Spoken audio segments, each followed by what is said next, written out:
कि आप subject singular इस्तेमाल कर रहे हो या तो फिर प्लूरल सब्जेक्ट इस्तेमाल कर रहे हो। उसी वर्ब का पांचवा फॉर्म हमने इस्तेमाल किया। सुनीता किताब पढ़ती रहती है, तो यहाँ पर सब्जेक्ट हमारा सिंगुलर है, ये सब्जेक्ट हमारा प्लूरल है। इसी के आधार पर वर्ब का जो फॉर्म होगा हमें चेंज करना पड़ेगा। हेलो एवरीवन, एक बार फिर से आप सभी का स्वागत है। आज मैं यहाँ पर फिर से एक ऐसे ग्रामेटिकल स्ट्रक्चर को लाया हूँ जिस ग्रामेटिकल स्ट्रक्चर को बारंबार अक्सर हम स्पोकन के दौरान में बोला करते हैं। तो आइए यहाँ पर इस स्ट्रक्चर के बारे में चर्चा करते हैं। और हमने कुछ ऐसे हिंदी सेंटेंसेस भी लिया है जिस हिंदी सेंटेंसेस को इस ग्रामेटिकल स्ट्रक्चर के मदद से यहाँ पे ट्रांसलेशन करेंगे इंग्लिश में। यहाँ पर आप देख सकते हैं, यहाँ पर स्ट्रक्चर में सबसे पहले जो दो महत्वपूर्ण वर्ड है जिसके बारे में हम यहाँ पर चर्चा करेंगे वो है गो ऑन और दूसरा है कीप ऑन।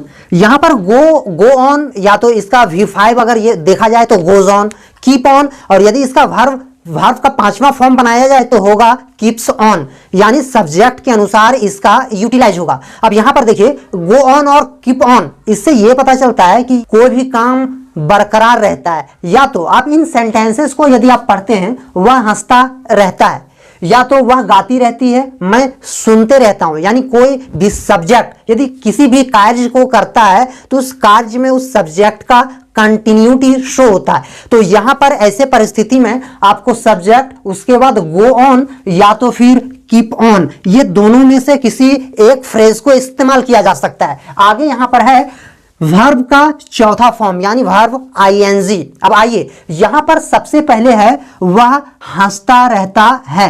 यदि स्ट्रक्चर के आधार पर इस सेंटेंस को अंग्रेजी में ट्रांसलेशन करें तो सबसे पहले सब्जेक्ट यहां पर होगा ही, और हम जानते हैं कि सर ही एक सिंगुलर सब्जेक्ट है। और सिंगुलर सब्जेक्ट के साथ हमेशा याद रखना है कि सर सिंगुलर सब्जेक्ट के साथ हम हमेशा सिंगुलर वर्ब ही देते हैं, यानी यहां पे V5। और यदि आपका सब्जेक्ट प्लूरल है, यानी यदि आप प्लूरल सब्जेक्ट का इस्तेमाल कर रहे हैं तो प्लूरल सब्जेक्ट के साथ हमें वर्ब का फर्स्ट फॉर्म यानी ये वर्ब का प्लूरल फॉर्म है। तो आइए यहां पर सबसे पहले हमने ही लिखा, वह हंसता रहता है, ही गोज ऑन। यहां पर आपको ध्यान देना है कि सर गो ये हमारा फर्स्ट फॉर्म है और गोज यहां पे वर्ब का पांचवा फॉर्म है। तो इस चीज को थोड़ा सा आपको ध्यान में रखते हुए कि आप सब्जेक्ट सिंगुलर इस्तेमाल कर रहे हो या तो फिर प्लूरल सब्जेक्ट इस्तेमाल कर रहे हो, इसके आधार पर गो ऑन और गोज ऑन का प्रयोग कर दें। तो यहां पर ही गोज ऑन लाफिंग।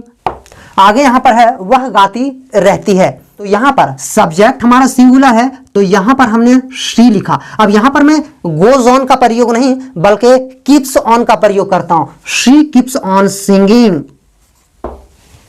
यहां पर आप देख सकते हैं कि सर यहां पर सब्जेक्ट हमारा सिंगुलर था, और यदि ये सिंगुलर है तो हमने सिंगुलर के साथ हमने वर्ब का पांचवा फॉर्म यानी वर्ब का फिफ्थ फॉर्म जिसमें एस या ES जोड़कर वर्ब को सिंगुलर बनाया जाता है, उसी वर्ब का पांचवा फॉर्म हमने इस्तेमाल किया है। यहां पर आपको ध्यान देना है कि जो हमने कीप्स ऑन का इस्तेमाल किया है इस स्थान पर आप गोज ऑन का भी प्रयोग कर सकते हैं। आगे यहां पर है मैं सुनते रहता हूं, आप बोल सकते हैं I go on listening, I go on listening.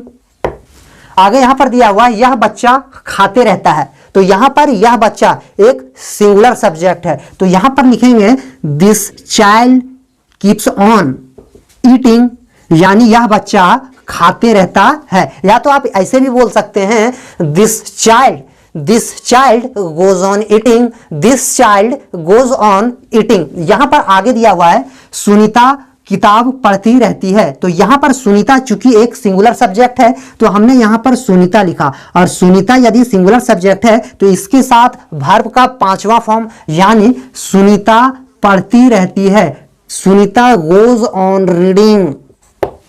आगे यहां पर है वे लोग खेलते रहते हैं, तो बोल सकते हैं दे कीप ऑन प्लेइंग, या तो आप बोल सकते हैं दे गो ऑन प्लेइंग, दोनों में कोई भी इस्तेमाल कर सकते हैं। आप बोल सकते हैं दे गो ऑन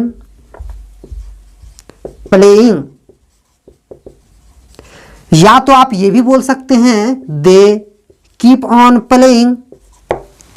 आगे यहां पर दिया हुआ है तुम बोलते रहते हो। यहां पर देखिए आपको हमने जो बोला कि सब्जेक्ट के हिसाब से हमें वर्ब का चयन करना है कि कहां पे वर्ब का फर्स्ट फॉर्म और कहां पे वर्ब का पांचवा फॉर्म एप्लीकेबल होगा। यहां पर देख सकते हैं तुम बोलते रहते हो और यहां पर दिया हुआ है सुनीता किताब पढ़ती रहती है। तो यहां पर सब्जेक्ट हमारा सिंगुलर है और यहां पे हम सब्जेक्ट जो इस्तेमाल करेंगे ये सब्जेक्ट हमारा प्लूरल है और इसी के आधार पर वर्ब का जो फॉर्म होगा हमें चेंज करना पड़ेगा। यहां पर आप बोल सकते हैं तुम बोलते रहते हो, यहां पर आप बोल सकते हैं यू गो ऑन स्पीकिंग, या तो आप ये भी बोल सकते हैं you keep on speaking, you keep on speaking.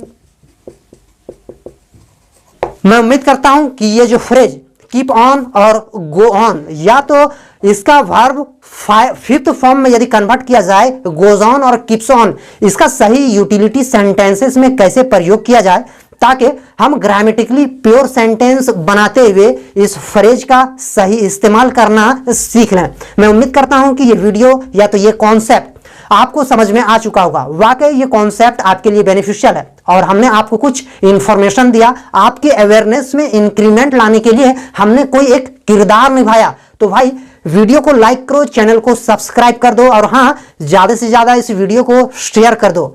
Thank you.